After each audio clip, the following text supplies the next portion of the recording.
আইয়ুকুম তোমাদের মধ্যে কে আছো ইউহিব্বু একে পছন্দ করবে আন্না হাযা লাহু বিদিরহামিন এক দিরহামের বিনিময়ে 1 টাকার বিনিময়ে কে আছো রে সাবিরা যে তোমরা মৃত ছাগলের বাচ্চা কান কাটা মৃত ছাগলের বাচ্চা দুর্গন্ধময় যুক্ত ছাগলের বাচ্চা এটাকে তোমরা 1 দিরহামে ক্রয় করতে পছন্দ করবে এটা কে আছো যে তোমরা একে ক্রয় করে নেবে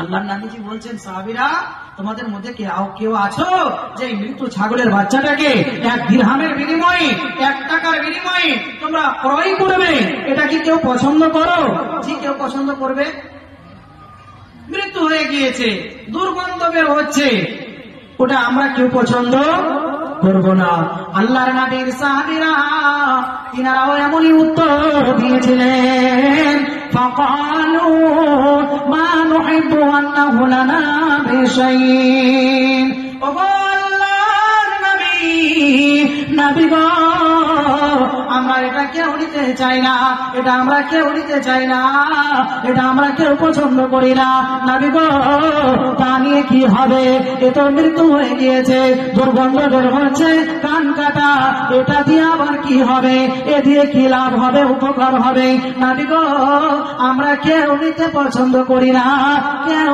আমরা নিতে চাই না কেউ নেবে জি মৃত্যু হয়ে গিয়েছে দুর্গন্ধময় যুক্ত ছাগলের বাচ্চা এটা দিয়ে কি হবে কেউ নিতে চাইবে না আল্লাহর নবীর সাহাবীরা তিনারাও বলে দিলেন নবী গো আমরা কেউ নিতে চাই না কারণ এই মৃত্যু ছাগলের বাচ্চা নিয়ে রাসূল আমরা কি করব কি লাভ হবে কি উপকার হবে আমরা নিব কেউ নিতে চাই না টাকা তো দূরের কথা ফ্রিতে দিলেও আমরা কেউ নেব না আল্লাহর নবীর সাহাবীরা নবীকে বলে দিলেন নবী গো আমরা এটা কেউ পছন্দ করি না এটা আমরা কেউ নিতে চাই না এটা আমরা কেউ নেব না আল্লাহর নবী বড় আক্ষেপ করে বলছেন রে সাহাবীরা ও আমার সাহাবীরা এই ছাগলের বাচ্চাটাকে তোমরা কেউ দাম দিলে না কারণ সে মৃত্যু হয়ে গিয়েছে দুর্গন্ধ বের হচ্ছে যার কারণে তোমরা একে কেউ পছন্দ করলে না একে কেউ দাম দিতে চাইলে না কেউ তোমরা নিতে চাইলে না রে আমার সাহাবীরা ও আমার সাহাবীরা তোমরা জেনে রেখো ক্বালা দুনিয়া আহওয়ানু আলাল্লাহি মিন হাযা আলাইকুম আল্লাহর নবী বলছেন সে আল্লাহর শপথ আল্লাহর কসম রে সাহাবীরা তোমরা এই ছাগলের বাচ্চাটাকে কেউ নিতে চাইলে না যতটা তোমাদের নিকটে এই ছাগলের বাচ্চাটা নিকৃষ্ট যতটা তোমাদের নিকটে এই মৃত ছাগলের বাচ্চা দুর্গন্ধময় যুক্ত ছাগলের বাচ্চাটা যতটা নিকৃষ্ট যতটা খারাপ তোমাদের নিকটে সারা পৃথিবী এবং পৃথিবীর যত সম্পদ আছে সারা দুনিয়া এবং দুনিয়ার যত সম্পদ আছে আল্লাহ রাব্বুল আলামিনের নিকটে এই দুর্গন্ধময় যুক্ত ছাগলের বাচ্চার থেকেও দুনিয়ার সমস্ত সম্পদ নিকৃষ্ট চিন্তা করেছেন যে দুনিয়াকে আমরা এত মূল্যবান মনে করেছি যিনি আমাদের স্রষ্টা যিনি আমাদের রব যিনি আমাদেরকে সুন্দর সুঠামো করে এই দুনিয়াতে পাঠিয়েছেন চোখ হাত পা নাক মুখ দিয়ে শক্তি বিবেক চেতনা ব্রেন বুদ্ধি দিয়ে যে আল্লাহ সুন্দর সুঠামো করে আমরা এসেছি দুনিয়াতে আল্লাহ পাঠিয়েছেন আমাদেরকে ওই আল্লাহর সৃষ্টির শ্রেষ্ঠ হয়ে আমরা দুনিয়াকে বড় মজবুত করে ধরে নিয়েছি তাই না দুনিয়া আমরা ছাড়তে চাই না সব ছুটে যাক নামাজ রোজা দান সদকা হজ যাকাত এগুলো ছুটে যাক দুনিয়া আমরা ছাড়তে চাই না দুনিয়াদারি আমরা ছাড়তে চাই না বড় দুনিয়াকে মজবুত করে ধরে থাকবো কি লাভ হবে এই দুনিয়া তো কোনো মূল্য নাই আল্লাহ রাব্বুল আলামিনের নিকটে এই দুনিয়া একেবারে ছাগলের বাচ্চা থেকেও দুর্গন্ধময় যুক্ত ছাগলের বাচ্চা থেকেও নিকৃষ্ট তাহলে কতটা মনে হয় যে মূল্য আছে কোনো দাম নাই কোনো মূল্য নাই।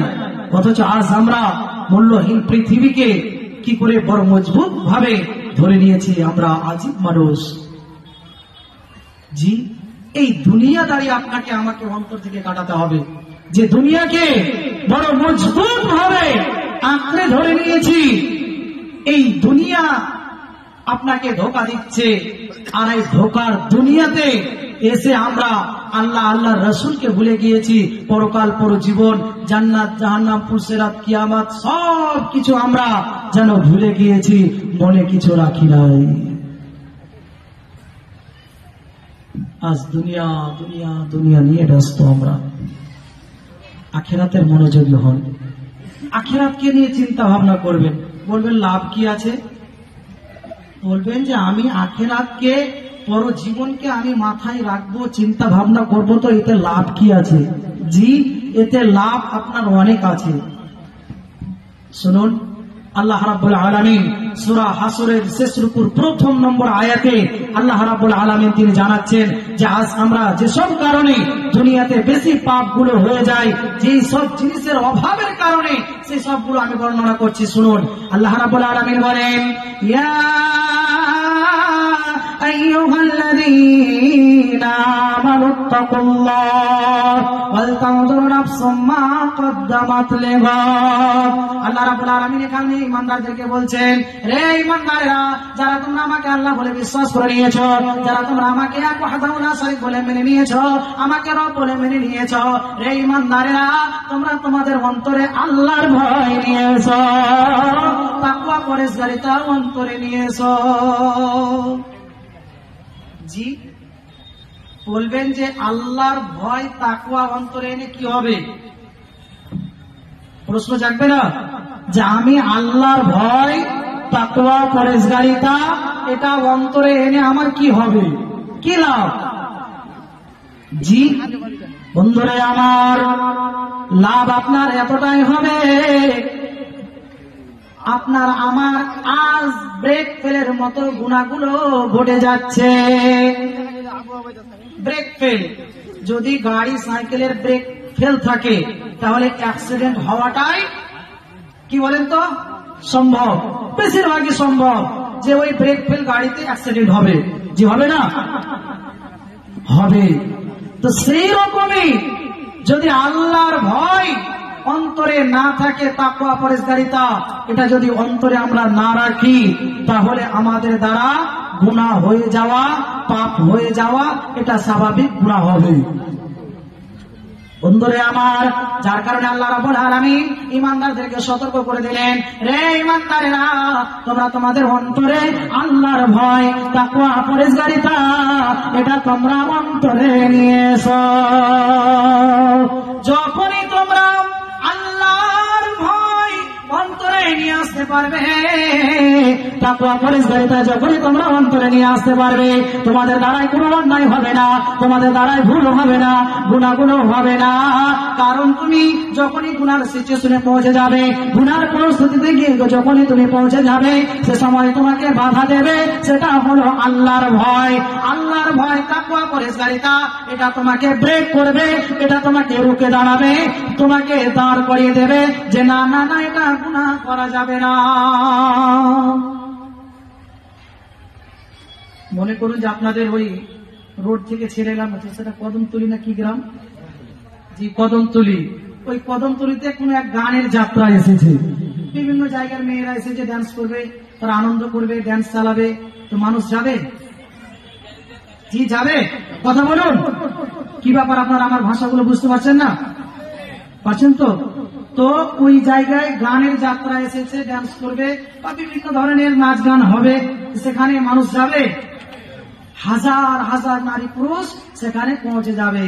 বন্ধুরে আমার, যারা পৌঁছে যাবে হাজার হাজার, কিন্তু মানুষ চলে যাবে নারীরাও যাবে, পুরুষেরাও যাবে। যারা চলে যাবে তাদেরকে জেনে নিতে হবে তাদের অন্তরে আল্লাহর ভয় নাই, তাদের অন্তরে আল্লাহর ভয়, তাকওয়া, পরহেজগারিতা কিছু নাই, পরজীবনের চিন্তা ভাবনা নাই। একজন ইমানদার ব্যক্তি সে কখনো যেতে পারে না।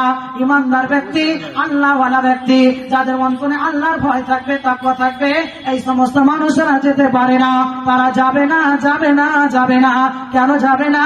তাকে তার বাধা দেবে, প্রস্তুতি তাকে বাধা দেবে, তাকে বাধা দেবে যে না না না, সেখানে যাওয়া যাবে না, সেখানে গেলে অন্যায় হয়ে যাবে, সেখানে গেলে অপরাধ হয়ে যাবে, সে জায়গায় যাওয়া যাবে না, সে জায়গায় যাওয়া যাবে না, সেখানে গেলেই আমার গুনাহ হয়ে যাবে, অপরাধ হয়ে যাবে, পাপ হয়ে যাবে।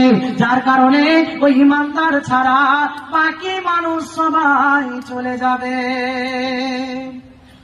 যারা যাবে তাদের অন্তরে আল্লাহর ভয়, তাকওয়া, পরহেজগারিতা কিছু নাই। জি, কিছুই নাই। তো আল্লাহর ভয় এটা আপনাকে আমাকে বাধা দেবে কি থেকে? পাপ থেকে, গুনাহ থেকে।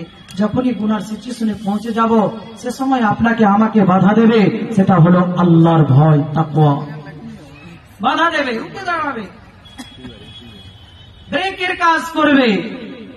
ব্রেকের কাজ হলো গাড়ি দাঁড় করানো।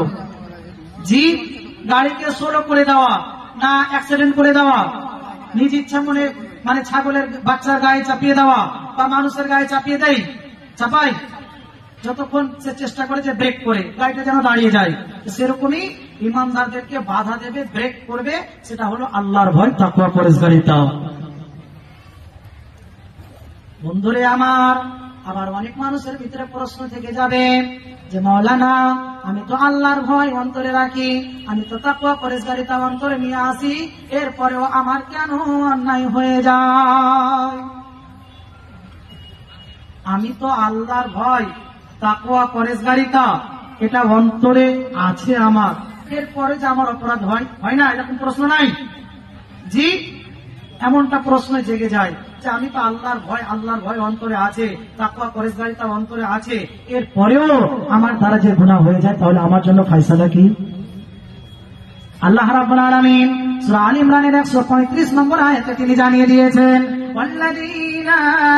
والذين إذا فعلوا فاحشة أو ظلموا أنفسهم ذكروا الله فاستغفروا لذنوبهم ومن يغفر الذنوب إلا الله।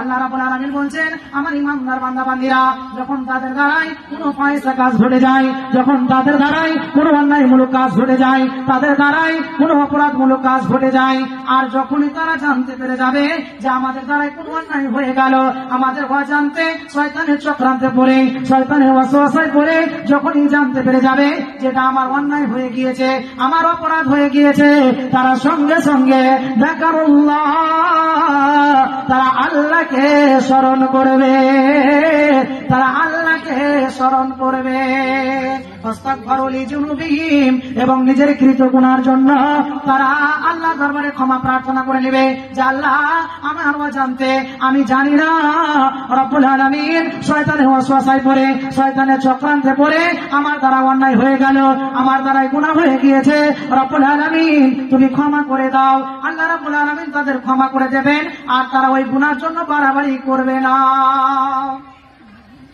জি, তারা গুনাহের জন্য, পাপের জন্য আর হটকারিতা প্রদর্শন করবে না, তারা দাঁড়িয়ে যাবে। তো ইমানদারদের দ্বারাই, আল্লাহর ভয় যাদের অন্তরে আছে তাদের দ্বারাও ভুল হয়ে যেতে পারে। আমরা হলাম আদম সন্তান। কিসের সন্তান? আদম সন্তান। আমাদের দ্বারাই ভুল, অপরাধ হয়ে যাওয়া এটাই স্বাভাবিক। তবে ইমানদারেরা ভুল নিয়ে থাকতে পারে না, যখনই তারা জানতে পারবে সঙ্গে সঙ্গে ইস্তেগফার করে নেবে, ক্ষমা প্রার্থনা করবে, আল্লাহকে স্মরণ করবে এবং নিজের কৃত অপরাধের জন্য আল্লাহ দরবারে মাফ চেয়ে নেবে, ক্ষমা করে নেবে যে আল্লাহ, আমার অজান্তে শয়তানের চক্রান্তে পড়ে আমার দ্বারা ভুল হয়ে গিয়েছে। তবে ইমানদারদের ব্রেক ফেলের মতো গুনাহগুলো ঘটবে না। আজ রাত দিন হাজার হাজার আপনার আমার দ্বারা গুনাহ ঘটে যায়, রাত দিন হাজার হাজার অপরাধগুলো ঘটে যাচ্ছে। তার মানে জেনে নিতে হবে আমাদের অন্তরে আল্লাহর ভয় নাই, আল্লাহর ভয় নাই, পরজীবনের চিন্তাধারাও নাই। আল্লাহ তিনি বলছেন, বান্দা বান্দিরা, ওয়ালতানজুরু নাফসুম মা কদ্দামাত লিগাদ। বান্দা বান্দিরা, তোমরা ভুলে গিয়েছো আখিরাত বলে, আখিরাতকে মাথায় রাখবে না। আল্লাহ তিনি সতর্ক বার্তা দিচ্ছেন। আল্লাহ যে তিনি কত বড় দয়ালু, আল্লাহ যে তিনি কত বড় মেহেরবান, যে আপনাকে আমাকে বাঁচার জন্য, আপনাকে আমাকে রুখে দাঁড়াবার জন্য, যাতে করে আমার বান্দা বান্দিরা অন্যায় না করে দেয়, যাতে করে অপরাধ না করে দেয়, এই জন্য আল্লাহ রাব্বুল আলামিন কোরআন মাজিদের মধ্যে একাধিক জায়গায় তিনি সতর্ক বার্তাগুলো দিয়ে দিয়েছেন। কি সতর্ক বার্তা? আল্লাহ বলছেন, ফালতানজুরু নাফসুম মা কদ্দামাত লিগাদ।